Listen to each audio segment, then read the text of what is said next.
Hello everybody, I hope आपका निमसेट का exam अच्छा गया होगा। 2022 का एग्ज़ाम जस्ट अभी निकला है and we are ready with the explanation सारे आंसर्स के साथ। आपका ये जो आज का वीडियो होने वाला है, this is about the explanation of English के जितने भी क्वेश्चंस निमसेट के पेपर में आए थे, उसका एक्सप्लेनेशन आज हम देखने वाले हैं। सो आई होप सबने पेपर अच्छे से किया होगा और उनको आंसर्स आते होंगे। जिनको नहीं आते या एक्सप्लेनेशन रिक्वायर्ड है, उनके लिए आज का ये एक्सप्लेनेटरी वीडियो है। चलिए आइए स्टार्ट करते हैं पहले क्वेश्चन के साथ में, जो क्वेश्चन नंबर 1 था इंग्लिश में, जो अपीयर हुआ था आपके एग्जाम में।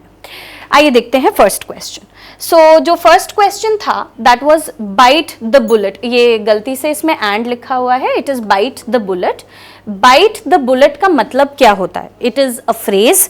मैंने आपको इससे पहले भी कई बार, अगर आप मेरे वीडियोस देखते आए हों तो आपको पता होगा कि मैं आपको हमेशा से बताते आई हूँ कि निमसेट में फ्रेजल वर्ब्स और फ्रेजेस बहुत सारे आते हैं।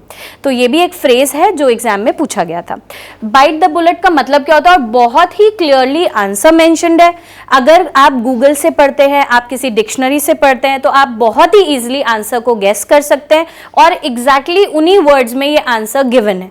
तो देखिए कितनी अच्छी बात होती अगर आपने ये पर्टिकुलर फ्रेज उसी लैंग्वेज में भी पढ़ रखा है। So it is very easy for you.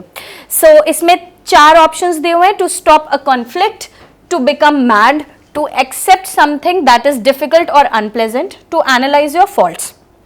Bite the bullet का मतलब होता है बुलेट को बाइट करना, मतलब किसी ऐसे काम को जिसको आप काफी दिनों से अवॉइड कर रहे हैं करने के लिए और फाइनली आपको उसको करना पड़ जाए मजबूरी वश। मजबूरी जैसे हम एक्सेप्ट कर लेते हैं, स्वीकार कर लेते हैं कि अब हमें ये काम करना ही पड़ेगा, that is called biting the bullet. जैसे कोई अपनी मीटिंग को बहुत दिनों से पुट ऑफ कर रहा हो या किसी चीज को भी करने से अवॉइड कर रहा हो और उसके बाद वो एक ऐसी अनप्लेजेंट सी चीज है या आपके लिए वो अनप्लेजेंट है जो फाइनली आप करना स्टार्ट कर दे, that is called biting the bullet. यहां पे जो बाइट दिया हुआ है दैट इज अ वर्ब, ये वर्ब है।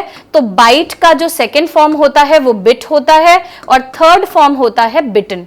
ये यहां पे वर्ब है एंड उसके साथ में ये एक पूरा फ्रेज बना हुआ है जो एग्जाम में पूछा गया था। If you are very much अगर आप इडियम्स एंड फ्रेजेस पढ़ते रहते हैं तो आपको जरूर से ये वाला आता होगा। सो इसका जो करेक्ट आंसर होना चाहिए that is to accept something that is difficult और अनप्लेजेंट। इसके 2 मीनिंग्स निकलते हैं, या तो आप काफी दिनों से अवॉइड कर रहे हैं किसी अनप्लेजेंट सी चीज को करना, या कोई डिफिकल्ट सा काम है जो आपके मैनेजर ने आपको दिया है या किसी ने आपको दिया है और फाइनली चलो अब इसको कर ही लेते हैं, ये वाला मूड बनाते हैं जब आप, that is called biting the bullet. I hope you have understood this answer. Let's move to the next question now. Let's see the second question now. What can you call a person who leads an unconventional style or living? एक ऐसा person जो unconventional मतलब usual से थोड़ा सा different एक lifestyle को adopt करता है या फिर उस तरीके के लिविंग स्टाइल को अडॉप्ट करता है, उस पर्सन को आप क्या बोलते हैं? Let's see the words and pronounce them correctly. The word is cynic. The other word, second word जो आपको मिला है ऑप्शन में, that is bohemian. Third is altruist और फोर्थ वर्ड है agnostic. आपको इसको चारों के मीनिंग आने चाहिए to answer this question. It is obviously a one word substitution, इस वजह से। लेट्स सी कि इन चारों के मीनिंग्स क्या क्या होते हैं। आंसर मैं उसके बाद में बताऊंगी। फर्स्ट वर्ड जो है सिनिक, उसका एक्सप्लेनेशन देखते हैं पहले तो।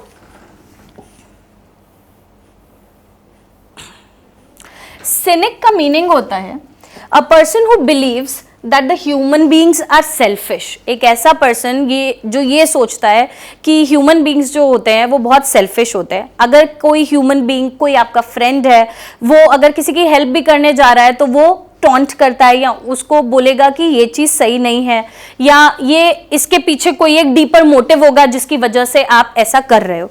दैट मीन्स वो पर्सन जो है वो हमेशा दूसरों के में फॉल्ट्स फाइंड आउट करता है।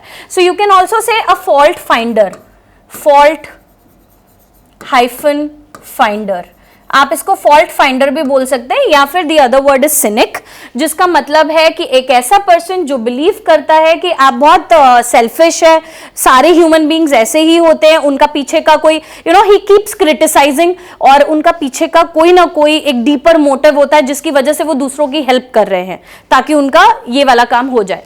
ही और she is called a scenic. दूसरा वर्ड है बहीमियन। बहीमियन का मतलब होता है a person who is interested in unusual things. It may be art, it may be literature, it can B music. तो एक ऐसा पर्सन जो आर्ट में, म्यूजिक में, लिटरेचर में या किसी भी और चीज में ज्यादा इंटरेस्टेड रहता है जो कि अनयूजुअल सी है, दैट मीन्स वो कन्वेंशनल चीजों में नहीं जाता है, वो अनकन्वेंशनल चीजों में ज्यादा बिलीव करता है, उसको बोलते हैं अनयूजुअल सी चीजें, उसको बोलते हैं बहीमियन. अल्ट्रुइस्ट का मतलब होता है one who makes charitable donations that is meant for the human welfare. कोई भी ऐसा पर्सन जो ऐसे काम करता है जिसको आप हिंदी में परोपकारी भी बोलते हैं. एक वर्ड आपने सुना होगा फिलैंथ्रोपिस्ट. ये वर्ड सबको पता होगा, सुन रखा होगा वन वर्ड सब्स्टिट्यूशन में. It can be a synonym for this particular word. Philanthropist या अल्ट्रुइस्ट का मतलब होता है कि एक ऐसा पर्सन जो ऐसे चैरिटेबल डोनेशंस करता है या लोगों की हेल्प करता है जिसका जो क्लियर मोटिव होता है वो ह्यूमन वेलफेयर पे बेस्ड होता है, उसको बोलते हैं अल्ट्रुइस्ट. फोर्थ वर्ड पे आते हैं विच इज एग्नोस्टिक. एग्नोस्टिक का मतलब है आपने थियस्ट और अथियस्ट सुना है. सो थियस्ट का मतलब होता है हु इज अ बिलीवर और अथियस्ट का मतलब होता है नॉन बिलीवर. एक ऐसा पर्सन जो गॉड के एग्जिस्टेंस में, जिसको क्लियर नॉलेज नहीं है कि गॉड एग्जिस्ट करता है या नहीं, is an agnostic. One whose religious believes lie somewhere between theist and an atheist. मतलब ना तो वो ये कहता है, डिनाई नहीं करता है कि गॉड डज नॉट एग्जिस्ट, लेकिन साथ में एक्सेप्ट भी नहीं करता है because he feels there is he does not have a true knowledge कि गॉड के एग्जिस्टेंस की, क्योंकि एक नॉलेज उसके अंदर नहीं है. सो इस वजह से वो ना तो वो बिलीव करता है एग्जिस्टेंस में और ना ही वो डिनाई करता है इस फैक्ट को कि गॉड, मतलब he feels that God might exist also. उसको बोलते हैं एग्नोस्टिक. सो आइए अब क्वेश्चन पे जाते हैं वापस से. I hope you have understood these words. Question देखते हैं. क्वेश्चन वाज कि what can you call a person who leads an unconventional style और लिविंग. ऐसे पर्सन को आप क्या कहेंगे जो एक unconventional, unusual, I have told you, मैंने अभी आपको बताया भी था कि ऐसा पर्सन जो एक अनयूजुअल सी लाइफस्टाइल जैसे कि आर्ट, म्यूजिक और दूसरी चीजों में ज्यादा इंटरेस्टेड रहता है, उसको आप क्या कहेंगे? The word was bohemian. So this is the answer. This is the second question जो आपको इंग्लिश में मिला होगा. Let's do the third one now. Let's see the third question now. Third question is based on technical writing. आपको सबको पता होगा कि technical writing is a part of NIMCET now और आपके सिलेबस में लिखा होता है कि टेक्निकल राइटिंग बेस्ड भी क्वेश्चंस आएंगे. लेट अस अंडरस्टैंड कि टेक्निकल राइटिंग क्या होती है. Technical writing is a type of writing जो आप किसी पर्टिकुलर बिजनेस के लिए लिखते हैं या फिर किसी साइंस, किसी टेक्नोलॉजी, किसी चीज़ को एक्सप्लेन करने के लिए लिखी जाती है. ये टेक्निकल राइटिंग ऑब्जर्वेशन से, एक्सपीरियंस से और जो फैक्ट्स आप इकट्ठा करते हैं उस पे बेस्ड होती है और उसी पे बनाई जाती है, उसी से लिखी जाती है. So this type of technical writing involves a lot of observation and facts. इसके अलावा ये जो राइटिंग लिखी जाती है ये एक पर्टिकुलर फील्ड रिलेटेड होती है. जैसे साइंस पे आप कुछ लिख रहे हैं, किसी पर्टिकुलर बिजनेस पे लिख रहे हैं या किसी और चीज पे आप लिख रहे हैं. नाउ क्वेश्चन आपका है, ये है तो फिलर, लेकिन इस फिलर में ना तो आपसे प्रेपोजिशन पूछा गया है ना ही आपसे कोई वोकैब्युलरी का क्वेश्चन पूछा गया. It is very easy. अगर आपको थोड़ा बहुत भी आप टेक्निकल नॉलेज के बारे में, टेक्निकल राइटिंग के बारे में अगर आप पढ़ लेंगे, you can answer these questions. Last 2 years में भी टेक्निकल राइटिंग बेस्ड कुछ क्वेश्चंस आए थे जिसमें रिज्यूमे, करिकुलम वाइटे रिलेटेड क्वेश्चंस थे. मैंने एक्सप्लेन भी किया है अपने दूसरे वीडियोज में. और ये वाला क्वेश्चन भी टेक्निकल राइटिंग बेस्ड ही क्वेश्चन है. So the question says technical writing demands dash use of language. So technical writing में किस तरीके की लैंग्वेज का इस्तेमाल होता है? 4 ऑप्शंस जो आपके सामने है, that is poetic, factual, figurative और ड्रामेटिक. अब पोएटिक लैंग्वेज कैसी हो सकती है? पोएटिक लैंग्वेज जैसा कि पोएट यूज करता है अपनी पोएम्स में, तो वो लैंग्वेज इज यूज्ड ताकि वो उसकी जो पोएम है, वो जो बोल रहा, वो जो कहना चाहता है, वो थोड़ा इंटरेस्टिंग बन जाए. That is called a poetic language. Factual, based on facts, तो फैक्ट्स रिलेटेड, ऑब्जर्वेशन रिलेटेड जो लैंग्वेज बनाई जाती है वो फैक्चुअल हो गई.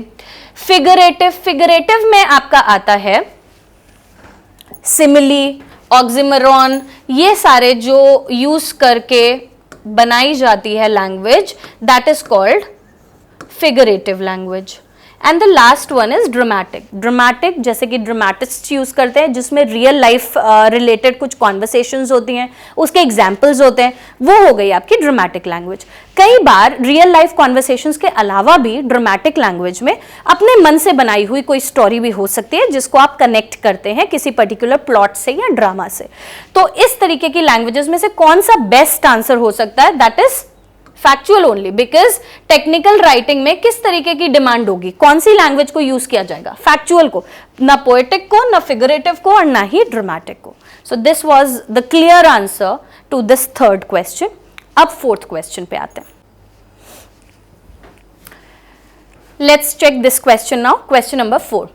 आइए पहले क्वेश्चन को रीड करते हैं, मतलब ये स्टेटमेंट को रीड करते हैं। The county cleared this path and paved it with packed gravel so they have a peaceful place to hike and bike। पहले स्टेटमेंट को समझते हैं कि what is county।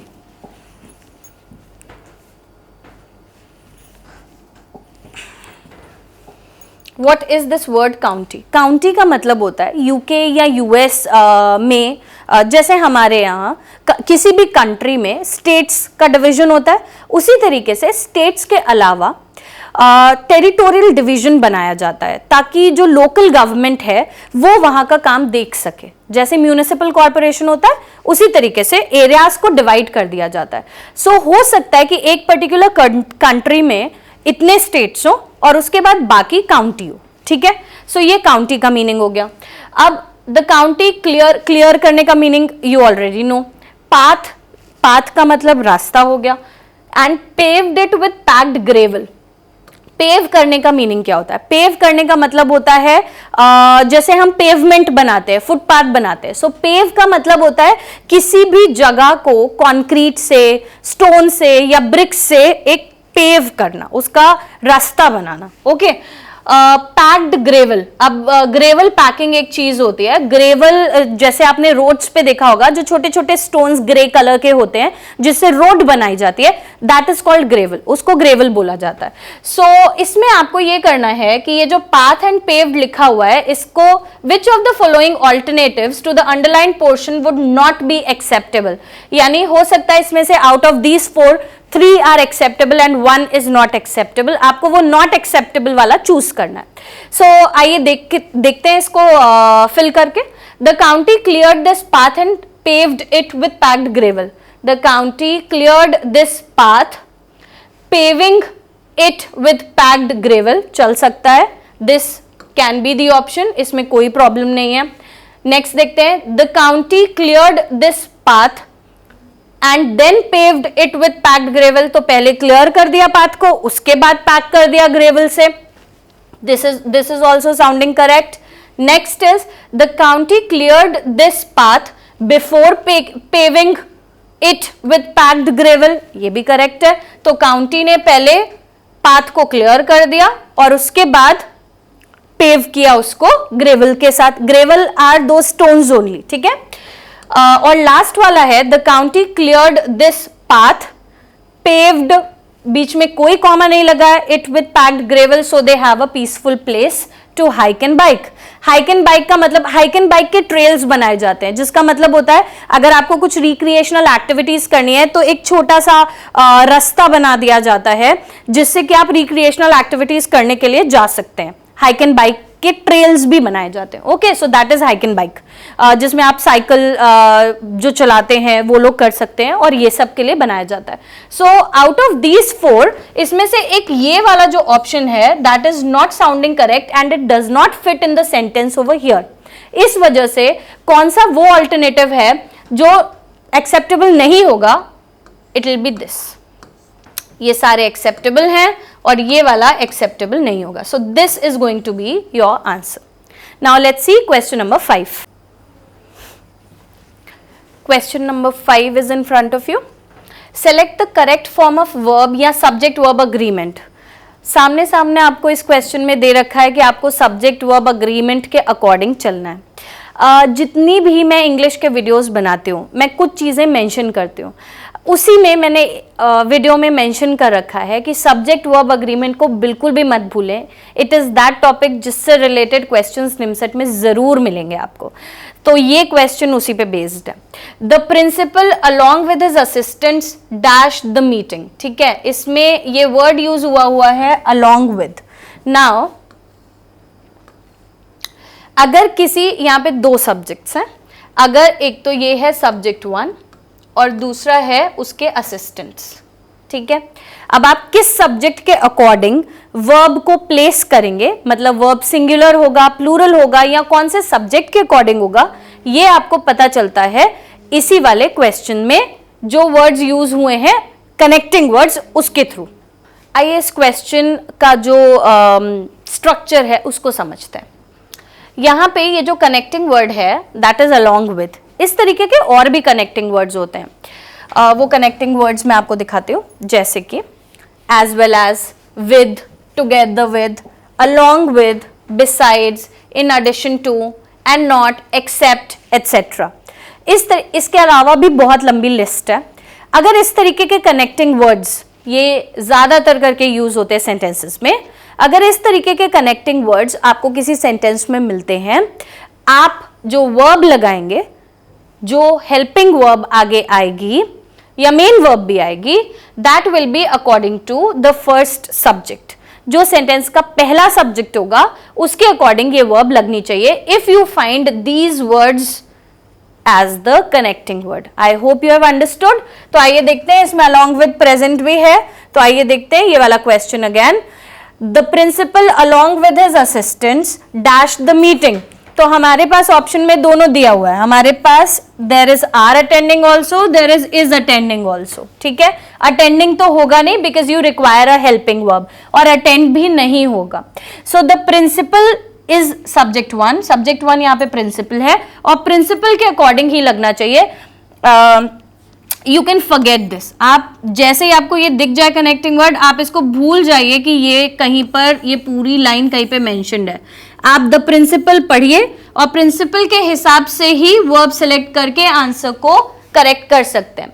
मैंने बार बार ये चीज मेंशन की है कि अगर आपके कुछ कॉन्सेप्ट्स इंग्लिश के क्लियर है, it does not even take a second question solve करने में। वो इसी तरीके के क्वेश्चंस होते हैं। इससे पहले भी अभी हमने एक क्वेश्चन डिस्कस किया है, 1 सेकेंड भी नहीं लगता है, और जिस टाइम मैनेजमेंट की बात हम निमसेट में बार बार करते हैं और स्कोर ज्यादा कर सकते हैं आप, उसमें इस तरीके के क्वेश्चंस का बहुत रोल होता है। अगर आपको ये क्वेश्चन क्लियर है, आपको पता है कि सब्जेक्ट वर्ब अग्रीमेंट का रोल क्या है और किस तरीके से लगेगा, तो आपको 1 सेकेंड भी नहीं लगेगा इसका आंसर बताने के लिए। तो अगर आई वांट कि जितने भी स्टूडेंट्स प्रिपेयर कर रहे हैं वो जरूर इस बात को दिमाग में रखें, ध्यान में रखें, ताकि इस तरीके के कॉन्सेप्ट से उनके ज्यादा क्वेश्चन सॉल्व हो सके। द प्रिंसिपल के अकॉर्डिंग लगेगा, is attending is correct, so the principal is attending the meeting, या फिर the principal along with his assistants, assistant के हिसाब से आर अटेंडिंग लगना चाहिए, but we will ignore that. हम सब्जेक्ट 1 के हिसाब से चलेंगे, which should be is attending the meeting. Let's see the question number 6 जो एग्जाम में आया है। Select correct articles. अब इससे इजी क्वेश्चंस आप क्या लेंगे जो एग्जाम में आए। आर्टिकल सेलेक्ट करना है। आर्टिकल्स वी ऑलरेडी नो कि ए, एन और द होते हैं, एंड वाउल के साउंड के अकॉर्डिंग आर्टिकल्स को प्लेस किया जाता है। सिर्फ आपको वाउल का साउंड पता होना चाहिए करेक्टली, जिसके हिसाब से आप आर्टिकल को प्लेस करेंगे। हमेशा जो भी क्वेश्चन आर्टिकल बेस्ड आता है उसमें एन रिलेटेड ज्यादा क्वेश्चंस आते हैं, ऑब्वियस सी बात है, क्योंकि उसी में आप कंफ्यूज होते हैं। ये जो एन होता है ये तब लगाया जाता है जब ए, ई, आई, ओ, यू आए, उसके हिसाब से नहीं, जब इसका साउंड आए, जब इसका साउंड सुनाई पड़े आपको। ए का साउंड कुछ भी हो सकता है, ई का साउंड कुछ भी हो सकता है। सो यहाँ पे वही रूल अप्लाई हो रहा है। He is dash M A, ठीक है। और आपके पास ऑप्शन में सिर्फ एक ही ऑप्शन है। अगर आपको ये आता हो और ये ना आता हो तब भी आप ये क्वेश्चन अटेम्प्ट कर सकते हैं वेरी इजीली। तो पूछने का पर्पस यही है, ये वाला नहीं है। बट आपको 2 फिलर्स दिए हुए हैं इसमें। एम ए जब हम बोलते हैं तो एम ए में जो साउंड आ रहा है वो म का साउंड नहीं आ रहा है, वो ए का साउंड आ रहा है, एम ए, ये जो ए का साउंड आ रहा है ये डिसाइड करता है कि ये एक वावल का साउंड है या नहीं है। क्योंकि जब हम एम ए बोल रहे हैं या एस बोलते हैं, एम बोलते हैं, एच बोलते हैं, तो इसमें ये जो आगे का साउंड आ रहा होता है ए का या ए का, ये वाला साउंड क्योंकि एक वावल का साउंड होता है, इस वजह से इसके पहले एन लगता है। So he is an M A would be correct. और एन वाला ऑप्शन आपके पास सिर्फ एक ही है, विच इज दिस वन। और यूनिवर्सिटी के पहले ये देखिए ये यू है, लेकिन क्योंकि यू वाउल होता है बट य से ये साउंड स्टार्ट होता है, विच इज यूनिवर्सिटी। तो जब आप य से बोल रहे हैं तो वो एक वाउल का साउंड नहीं है, भले ही वो वाउल है पर वो वाउल का साउंड नहीं है। तो इसलिए, और वैसे भी यूनिवर्सिटी के पहले आप द लगाते हैं, किसी भी स्पेसिफिक चीज के पहले, किसी नाम के पहले, प्लेस के पहले आप द लगाते हैं जब आप स्पेसिफिकली किसी चीज की बात कर रहे होते तो। So it should be an MA with PhD and teachers in the university. तो ध्यान रखें, आपको AEIOU चेक नहीं करना है, आपको वाउल का साउंड चेक करना है। Okay, so this is question number 7 in front of you. Fill in the blank with the most appropriate option. ये भी सिंगल फिलर का क्वेश्चन है और आपको टेंस बेस्ड ये क्वेश्चन आया हुआ है। So, अब ये टेंस बेस्ड कैसे है वो बात कर लेते हैं। Kedar dash this project for a month and now he is about to join a new project. So Kedar ये प्रोजेक्ट फॉर अ मंथ, आपको ये देखना है, दिस इज इंपॉर्टेंट। और उसके बाद क्वेश्चन में कुछ भी हो रहा है, अगर आप वो स्किप भी कर देंगे तो भी कोई फर्क नहीं पड़ता है। किसी भी पर्टिकुलर सेंटेंस में अगर फॉर या सिंस यूज्ड है तो आप इस बात को ध्यान रखें कि ये पीरियड ऑफ टाइम को डिनोट करता है। कभी कभी ये जो ड्यूरेशन होता है, पीरियड ऑफ टाइम होता है, ये निश्चित हो सकता है, कभी कभी ये अनिश्चित भी हो सकता है। मतलब सर्टेनिटी हो सकती है पीरियड में और अनसर्टेन भी हो सकता है वो। अब यहां पे सर्टेन है एक महीने से, सो फॉर अ मंथ लिखा हुआ है which is for plus period of time. ये जब भी कभी किसी सेंटेंस में आएगा तो सेंटेंस बनेगा आपका सिर्फ एक टेंस में। कुछ एक्सेप्शनल केसेस हैं, वो हम जब टेंसेस के वीडियो में आप पढ़ेंगे तो मैं जरूर बताऊंगी, या आपने अगर मेरा टेंसेस का वीडियो देखा हो तो उसमें जरूर मिलेगा। बट एट प्रेजेंट मैं आपको ये बताना चाहूंगी कि फॉर और सिंस जो है वो आप परफेक्ट कॉन्टिन्यूअस टेंस में यूज करते हैं। परफेक्ट कॉन्टिन्यूअस टेंस में फॉर प्लस टाइम या सिंस प्लस टाइम लगा के सेंटेंसेस बनाए जाते हैं। परफेक्ट कॉन्टिन्यूअस में यूज क्या होता है, हैज या हैव, बीन और साथ में आईएनजी वाला वर्ब का फॉर्म।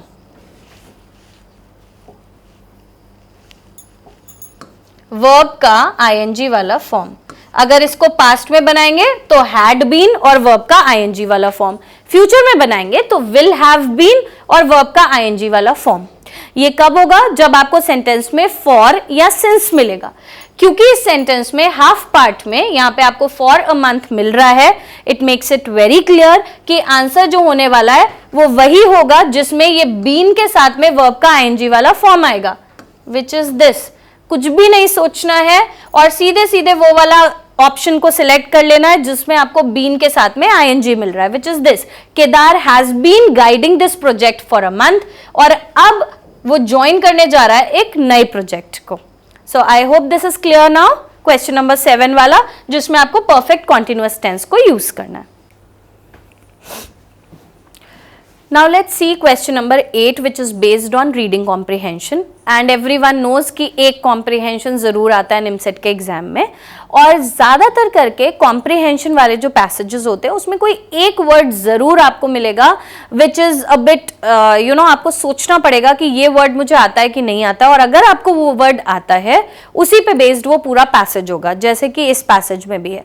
और reading comprehension अगर आपने एक बार सही से comprehend कर लिया, यानी if you give your 2 minutes but वो जो मिनट आप उसको दे रहे हैं उस पर्टिकुलर पैसेज को एक बार में अगर आप सही से कॉम्प्रिहेंड कर लें तो नीचे बेस्ड 3-4 क्वेश्चंस आपके होते चले जाते हैं। So I suggest in case you are attempting reading comprehension, तो आपको जरूर से वन शॉट देना चाहिए, मतलब you should not read it again and again कि पहले हम क्वेश्चंस पढ़ें फिर वापस से कॉम्प्रिहेंशन पे जाएंगे और ट्राई करेंगे गेस करने का। इट्स बेटर कि आप एक बार एक थॉरो रीडिंग दे दीजिए पूरे पैसेज को और उसके बाद क्वेश्चंस को अटेम्प्ट करने की कोशिश करिए। And it is also important कि आप डे टू डे लाइफ में जो चीज़ें हो रही हैं टेक्नोलॉजी बेस्ड या कोई भी चीज़ जो रिलेटेड है, जो बर्निंग टॉपिक्स हैं, उसके बारे में आपको नॉलेज होना ज़रूरी होती है, बिकॉज वो कॉम्प्रिहेंशन में ज़रूर आते हैं and it is very basic to have knowledge in सारी चीज़ों के बारे में। तो ट्राई किया करिए कि इन सारी चीज़ों के बारे में आपको पता हो, it would be better solve करने के लिए। आइए देखते हैं कि ये कॉम्प्रिहेंशन किस पे बेस्ड है। आपने अगर अटेम्प्ट किया है, आप एग्जाम देने गए तो आपको जरूर पता होगा कि ये वीआर पे बेस्ड है, यानी वर्चुअल रियलिटी पे बेस्ड है। आइए देखते हैं ये कॉम्प्रिहेंशन क्या कहता है। मैं आपको पूरा कॉम्प्रिहेंशन का पैसेज एक्सप्लेन करूंगी एंड देन हम क्वेश्चंस डिस्कस करने वाले हैं। क्वेश्चन पैसेज रीड करने जा रही हूं मैं आपके सामने। You might think you have experienced VR which is virtual reality. तो पहले तो आइए डिस्कस कर लेते हैं that what is virtual reality. Virtual reality जो होती है, आपने गेमिंग के बारे में सुना होगा, आपने लोगों को देखा होगा जो लोग गॉगल्स लगा के, हेडसेट्स लगा के या फिर हेलमेट्स लगाकर एक एनवायरनमेंट में एंटर करते हैं which is virtual of course, और वो उनके लिए एक रियल एनवायरनमेंट बन जाता है which is very much popular these days. आजकल सभी लोग इस पे अडिक्टेड हैं और बहुत सारे लोग आपको हेडसेट्स लगाए हुए, गॉगल्स लगाए हुए मिल जाएंगे जो लोग गेम खेल रहे होते हैं या गेमिंग कर रहे होते हैं। अब ये जो गेमिंग हम करते हैं, आपने कभी किसी को देखा है प्लेन उड़ाने से पहले वो डायरेक्टली तो प्लेन नहीं उड़ाने लग जाएगा, उसके लिए एक सिम्युलेटेड एनवायरनमेंट क्रिएट किया जाता है जिसमें बैठ के वो प्रैक्टिस करता है and it is very much similar to the environment जो आपको फेस करना है आगे जाके। Gaming is also like that only. Virtual reality भी वही दुनिया है। आप एक ऐसे वर्ल्ड में एंटर करते हैं जो एक सिम्युलेटेड एनवायरनमेंट है, जो आपके लिए क्रिएट किया गया है, which gives you that impression, it creates an illusion in front of you कि आपको बिल्कुल वैसा ही लगेगा कि आप अपनी ही दुनिया में वो सारी चीजें कर रहे हैं और आप इतना इमर्स हो जाते हैं उन सारी चीजों में that you do not realize real world और उसके बीच में का डिफरेंस। तो उसको वर्चुअल रियलिटी बोला जाता है और उसी पे बेस्ड ये पैसेज है। You might think you have experienced VR, virtual reality, and you might have been pretty impressed.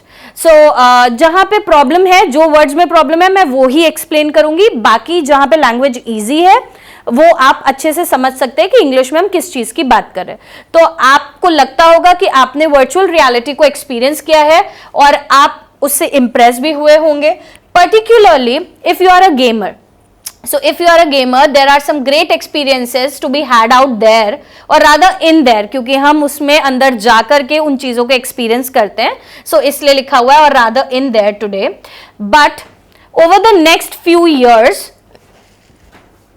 it is years, over the next few years in virtual reality, as in all fields of technology, we are going to see things that make what is cutting edge today look like space invaders.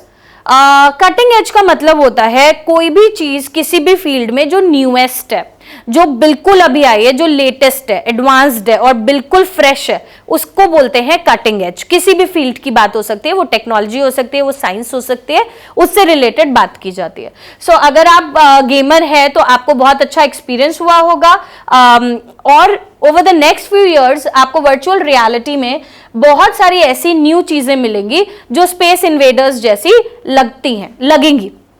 And although the games will be amazing, the effects of this transformation will be far broader, touching on our work, education and social lives. तो games तो amazing होंगे ही होंगे because gaming तो किसको नहीं पसंद है, लेकिन जो उसके इफेक्ट्स होंगे, इस ट्रांसफॉर्मेशन के जो इफेक्ट्स हैं, they will be far broader, जो कि हमारे वर्क को, एजुकेशन को और सोशल लाइव्स को भी कंसर्न करेंगे। ऑब्वियसली बात है, अगर हम किसी चीज के एडिक्शन हो जाता है हमें, जैसे गेमिंग का एडिक्शन हो जाए या किसी भी एक पर्टिकुलर चीज का एडिक्शन हो जाए, तो उससे हम स्पेसिफिकली हम गेमिंग की बात करते हैं तो उससे हम अपनी सोशल लाइफ से तो थोड़ा सा कट हो जाते हैं, और अगर हमें एडिक्शन हो गया है तो हम अपने काम को भी भूलकर कभी कभी उस पर ज्यादा फोकस करने लगते हैं। एजुकेशन तो बहुत दूर की बात है। तो दैट इज वर्चुअल रियलिटी जिसके बारे में ये बात कर रहे हैं. Today's most popular VR applications involve taking total control of user's sense, sight and hearing particularly.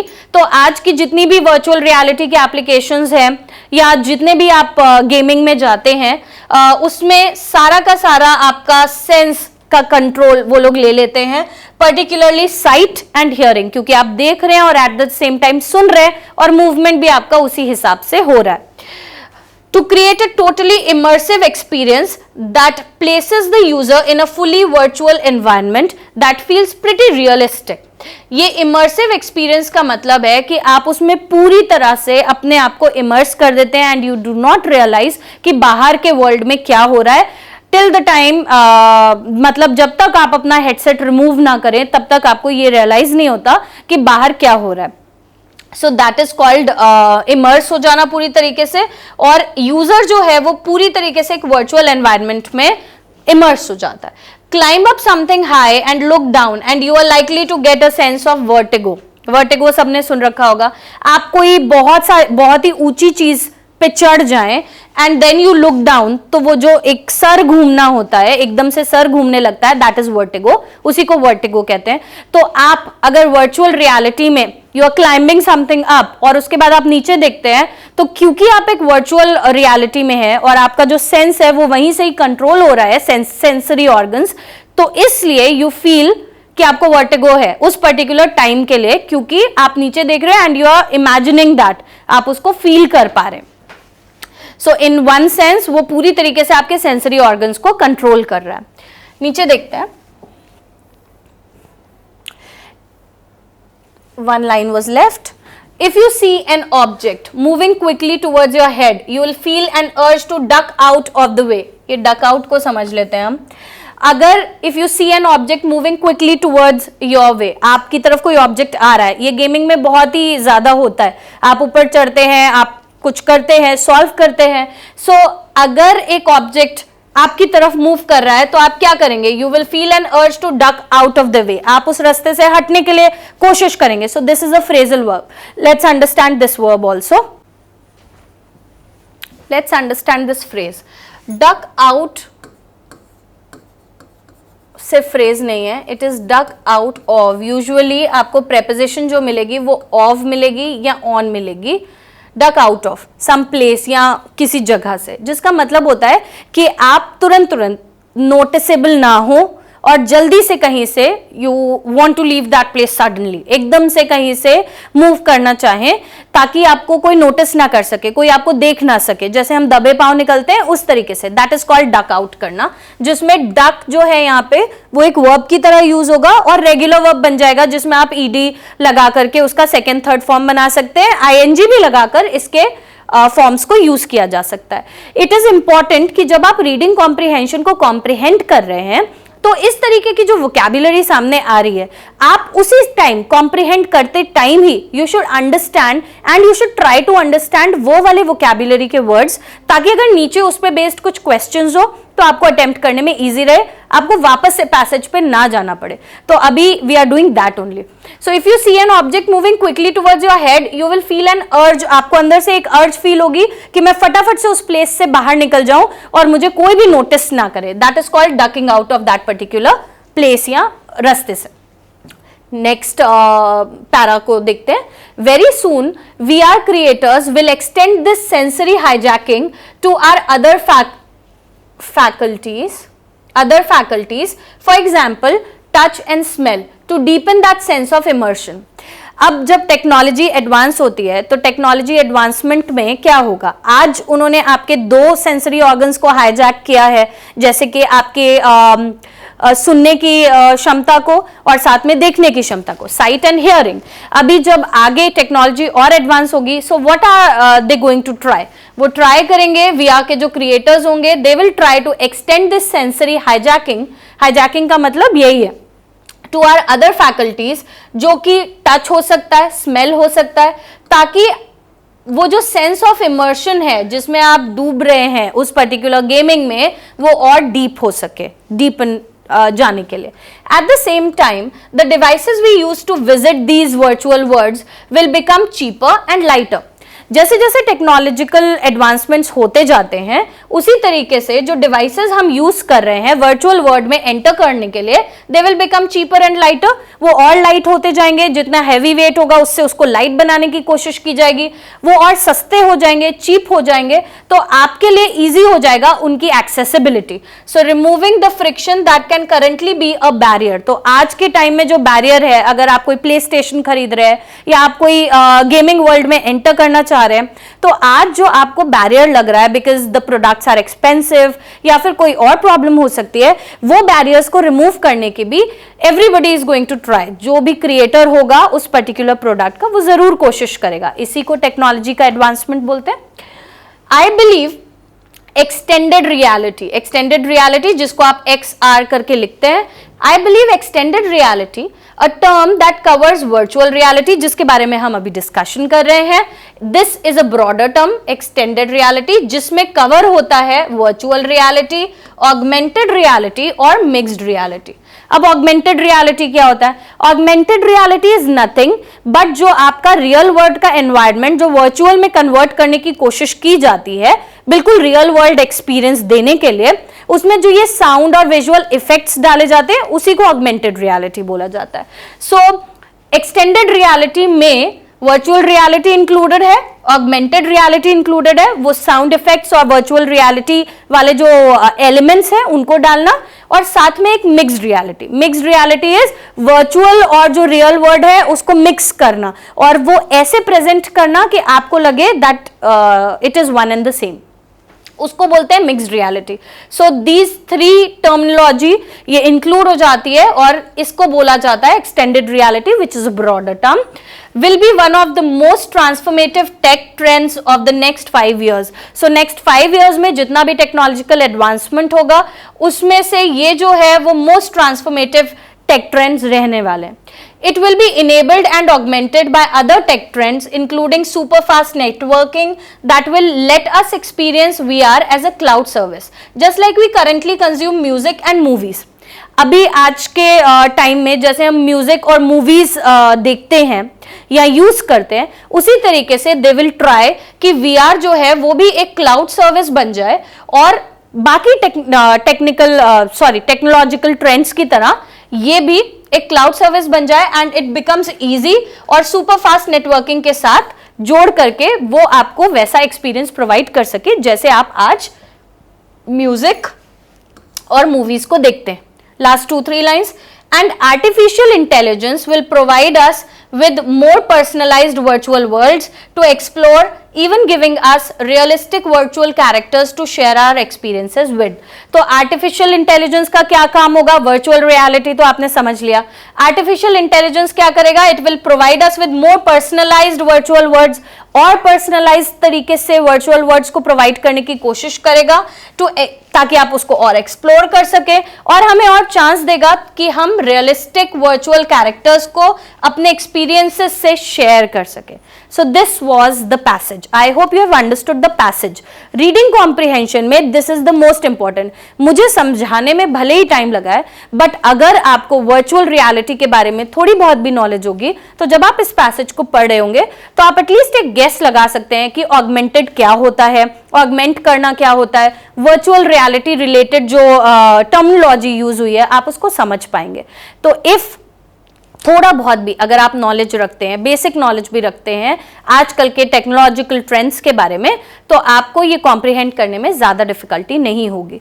Usually 3 to 4 questions reading comprehension based आ जाते हैं and it makes your task even better, क्योंकि अगर 3 to 4 क्वेश्चंस आपको थोड़ा सा time लगाकर एक कॉम्प्रिहेंशन पढ़ के आप सॉल्व कर सकते हैं तो बहुत ही अच्छी बात है। तो इसलिए इस पे बेस्ड भी कुछ क्वेश्चंस आए हुए हैं, अब हम वो क्वेश्चंस देखेंगे क्योंकि अब आपने पूरा पैसेज कॉम्प्रिहेंड कर लिया। Okay, now we all have understood the passage and comprehend कर लिया है हमने पैसेज को। तो आइए अब देखते हैं क्वेश्चन नंबर 8 जो इसी पैसेज पे बेस्ड है। The passage states all the following about VR applications except, कौन सी ऐसी चीज है जो पैसेज में VR एप्लीकेशंस के बारे में बोली गई है लेकिन वो चीज नहीं बोली गई है। आइए देखते हैं, 4 स्टेटमेंट्स दिए हुए हैं।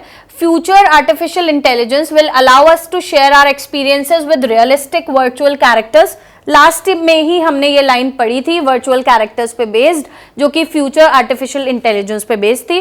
दैट मीन्स ये पैसेज में मेंशन्ड है। Vertigo is a major feature of all AI applications. हर एआई एप्लीकेशन का वर्टिगो एक मेन फीचर नहीं हो सकता है, और ये कहीं पर भी पैसेज में मेंशन भी नहीं है। We have got one line here. आइए देख लेते हैं फिर भी दूसरे 2 sentences also. Virtual reality applications creates a virtual environment that feels pretty realistic. ये पूरी एग्जैक्टली यही लाइन पैसेज में मेंशन थी। 4th one, VR applications take control of the users senses. एक यूजर के सेंसेस का कंट्रोल हाईजैक कर लेते हैं, जो आपने वर्ड पढ़ा था, इट इज दैट। तो वो भी लाइन पैसेज में मेंशन थी। तो करेक्ट जो इसका आंसर होगा वो होगा कि vertigo is a major feature of all AI applications. Next question, duck out of something. देखिए हमने इस पे इतना टाइम इन्वेस्ट किया था, डक आउट ऑफ पे कितनी बात की थी, उसी पे बेस्ड एक क्वेश्चन है। डक आउट ऑफ समथिंग का मतलब क्या होता है? To avoid doing something, to hit something hard, to fall down, या फिर to meet with an accident. तो इसमें से यही एक करेक्ट आंसर है, टू अवॉइड डूइंग समथिंग। मतलब किसी, डक आउट ऑफ का मतलब क्या था? कोई ऑब्जेक्ट अगर आपके सामने आ रहा था, so what you were suppose to do, आप क्या करेंगे उस टाइम पर? आप वहां से मूव करने की कोशिश करेंगे जितना जल्दी हो सके without being noticed. So that means to avoid doing something, किसी काम को आप नहीं करना चाहते और वहां से साइड हटना चाहते हैं, that is called duck out of something. Next question देखते हैं। Let's see the last question based on comprehension. तो 3 क्वेश्चंस आए हैं इस बार के आपके निमसेट के पेपर में। सो ये 10th क्वेश्चन है जो कॉम्प्रिहेंशन बेस्ड है। Select an antonym for the word augment from the options given below. I hope you have understood the fact कि comprehend आपने जितना अच्छे से किया होगा, comprehension जितने अच्छे से पढ़ा होगा, उतना ही क्विकली आप क्वेश्चंस को सॉल्व कर पाएंगे। सो this is the 3rd question. आइए इसको देख लेते हैं ना। ऑगमेंट वर्ड का आपको एंटोनिम ढूंढना है, और ऑगमेंटेड रियलिटी आपने इस पर्टिकुलर सेंटेंस में पढ़ा हुआ है, पैसेज में पढ़ा है। और देखिए यहाँ पर भी ये सेंटेंस लिखा हुआ है, it will be enabled and augmented by. तो ऑगमेंट का मीनिंग क्या होता है, अकॉर्डिंगली हम इसका एंटोनिम सेलेक्ट करेंगे। तो हमें उसके लिए अग्रैंडाइज के भी मीनिंग पता होना चाहिए। कर्टेल का you must be knowing the meaning, you must be aware of the meaning. Curtail का इन्फ्लेट एंड रीइंफोर्स। आइए देखते हैं कि इनके मीनिंग्स क्या हैं। First word is augment. Augment का मीनिंग होता है to make something bigger, better और stronger. Augment is very much related to this computers, phones. किसी चीज में कोई छोटा एक गैजेट ऐड करके, न्यू टेक्नोलॉजी ऐड करके, जब आप किसी पर्टिकुलर चीज को, जैसे आप अपने फोन्स को हमेशा ऑगमेंट करते रहते हैं, उनको बड़ा बनाते रहते हैं, बेटर करते रहते हैं, कंप्यूटर्स में, लैपटॉप्स में ये सारी चीजें करते रहते हैं, उसको बोलते हैं ऑगमेंट करना। एक और भी इसका मीनिंग होता है जो थोड़ा सा नेगेटिव होता है, विच इज टू ग्रो और इंटेंसिफाई। जैसे कि कोई प्रेशर इंटेंसिफाई होता है तो वो ऑगमेंट होता है। तो प्रेशर ऑगमेंट हो गया है, मतलब वो इंटेंसिफाई हो गया है, वो और बढ़ गया है।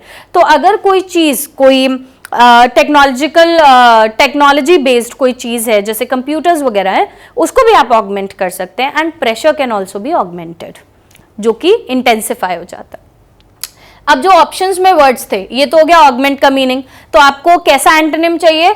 जो किसी चीज को स्लो डाउन करे, बिगर ना करे, ग्रेट ना करे, बड़ा ना बनाए, उसको और थोड़ा कम करे या फिर खत्म कर दे। आपको एक ऐसा एंटोनिम चाहिए। So you have to look for a word जो उस चीज के लिए बेटर होगा। तो आइए वो 4 वर्ड्स देखते हैं जो आपके ऑप्शंस में दिए हुए हैं। सो 1 वर्ड वाज अग्रैंडाइज करना। एंड एक चीज और ध्यान रखिएगा, जब भी कभी कोई क्वेश्चन में एक वर्ब आता है तो उसके जो ऑप्शंस होते हैं वो भी सारे वर्ब्स होते हैं।